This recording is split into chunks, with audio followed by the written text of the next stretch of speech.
So, I just started this new series last week, right? And I have never made a YouTube video in my life, so I really want to get this one right.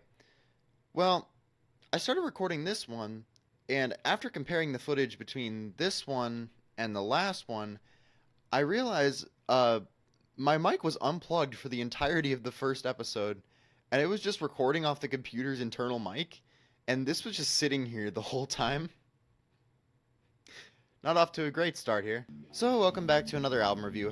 Didn't think I'd actually bring myself to do another one, but here we are. So, last time we did a thrash metal review, and I like thrash well enough, but death metal is really where it starts to get good. So, this week I was looking for a new death metal album to listen to, and I came across Raging Death by the band Entrails, which is honestly about as death metal as you can get. As it turns out, when I looked up this album on YouTube, I couldn't find any reviews on it, so this may be the first YouTube review of this album. My greatest achievement since getting 4th place in math team. Yes, I am on the math team, and yes, I am a party animal. Anyway, on to the review. For an overview, again, I consulted the Encyclopedia Metallum. What the heck, there's like 5 different bands named Entrails on here.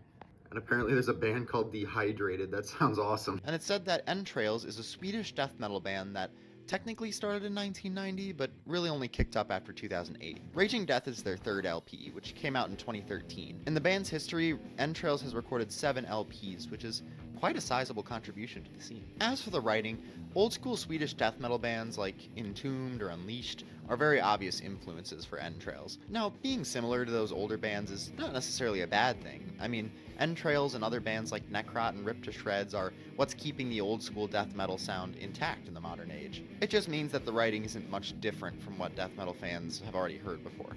So, given the influence of old school Swedish death metal on this album, the writing is very punky, with little nice melodic sections interspersed in the riffs. Kinda like me in middle school. You can very clearly hear the punk influence in songs like Bloodhammer and Cadaverous Stench, and songs like Carved to the Bone and Headless Dawn kinda showcase the melodic aspect with cool harmonies. The writing also keeps it old school by keeping blast beats to a minimum. In the modern age, blast beats can make up entire songs, but back in the day, blast beats were a lot more infrequent. In fact, I think there's only one blast beat in the entire album if I'm correct, that being on Carved to the Bone. Again, not a bad thing, just part of the older style. Regarding album structure, I don't really have any complaints. There's a nice creepy intro on In Pieces to start off the album.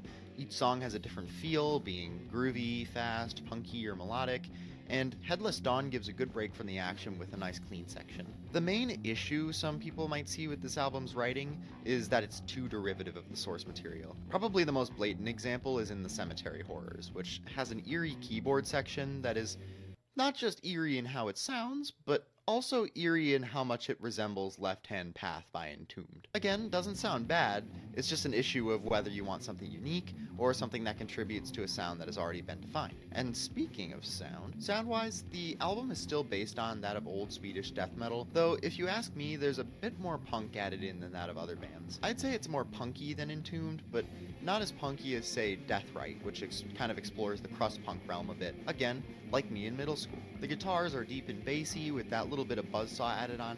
Not as much buzzsaw as Entombed, but enough to fit the subgenre. Vocals are similar to that of Entombed, but with a little bit less voice showing through, which is probably just derived from newer death metal having less intelligible vocals. The only big issue I have with the sound is the bass. I was trying to listen for the bass as best I could, but honestly it felt like I was at the California gold rush digging through all that mud. You can hear hints of it, but it really never gets a chance to shine, honestly the whole album. Other than that though, the sound definitely hits the Swedish death metal sound, just with a bit more punk mixed in. For similar albums, Entombed's Left Hand Path, Dismember's Like an Ever-Flowing Stream, and Unleashed's Where No Life Dwells are all pretty similar. However, given the punk influence on Raging Death, I'd also say something like Deathrite's Revelation of Chaos, which, while not really Swedish death metal, shares the heavy punk influence. My favorite song on the album is probably Carved to the Bone. It's like a big old stew of different feels. There's groove sections, there's a blast beat thrown in there are fast verses, and then there's that glorious harmony at the chorus. However, my favorite riff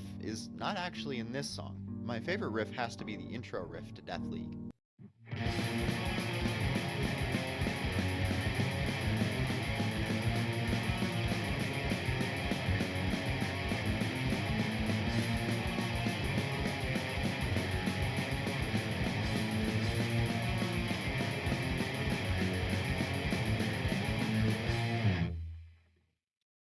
As far as a final rating, I'm kind of torn. I mean, it does do a good job of contributing to that old school sound, but it also doesn't really introduce much new stuff to the sound. I'm gonna give it a 6 out of 10, slightly better than average. It does a good job of bringing the old school Swedish death metal sound to a modern audience, but doesn't introduce many new ideas. It doesn't get boring to listen to, and it has a lot of different feels throughout the album. But the issues with the bass and the close resemblance to Left Hand Path are notable. Anyway, tune in next Wednesday, hopefully. We'll see if I do another one of these.